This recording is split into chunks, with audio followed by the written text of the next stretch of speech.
Kate Beaton's HARK, a Vagrant webcomic finds new life and a new audience in this deluxe hardcover. As smart as she is funny, Beaton is unafraid to show us the amusing and often goofy side of history. For instance, who knew that the Bronte sisters were so into dude-watching? That Goethe had his own fanboy problem? Or that Lester B. Pearson was so happening? Already an international bestseller, Beaton has revitalized humor comics by showing that you can be smart as a whip while still indulging in ribald mockery. Kate Beaton won the Doug Wright Best Emerging Talent Award in 2009. On the surface of it, paying for it is as advertised. A first-person expose of the prostitution industry, told from the perspective of a repeat customer. It's Toronto-based author Chester Brown. But it manages to be about so much more: the nature of love and sexual attraction, an argument against our cultural ideas of romance, and a celebration of other forms of love. Paying for It is a defiant work of truth-telling and a welcome return to autobiographical comics for Chester Brown. This is Brown's first Doug Wright Awards nomination.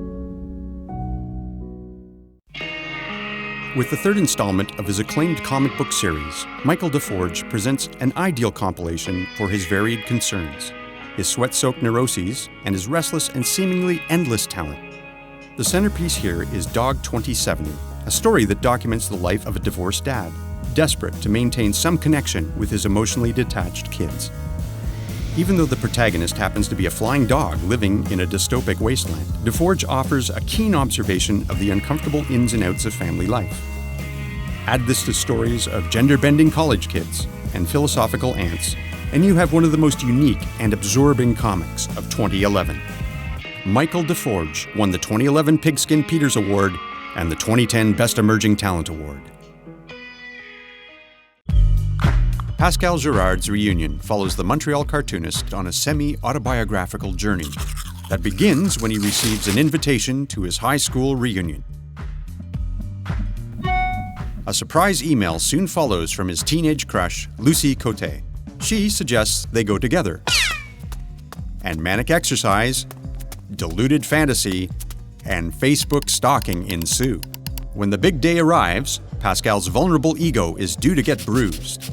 While others may have moved on, Pascal is still locked in the high school battle between winners and losers.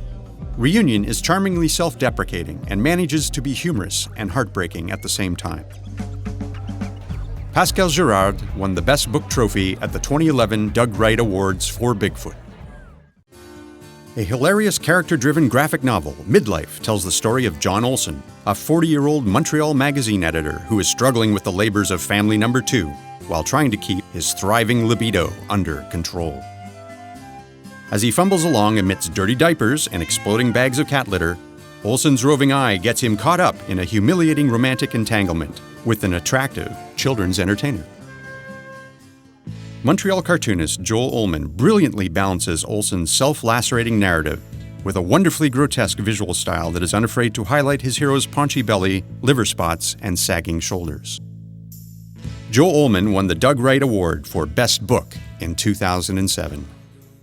In his latest graphic novel, the Guelph cartoonist Seth takes us on a journey into the fictional past of a fantastic private comics club, affectionately dubbed the GNBCC. In it, we follow a faceless tour guide, a thinly disguised Seth, who is nostalgic for the past glories of the place, yet fully aware that the world has moved on. So sure is Seth's storytelling that we delight in his playful mix of fact and fiction. The story is as deeply felt as though everything actually happened. Seth brings alive not just the men and women of the great Northern Brotherhood of Canadian cartoonists, but an entire nation. Seth won the inaugural Best Book Award in 2005 for Clyde fans, and again in 2010 for George Sprott.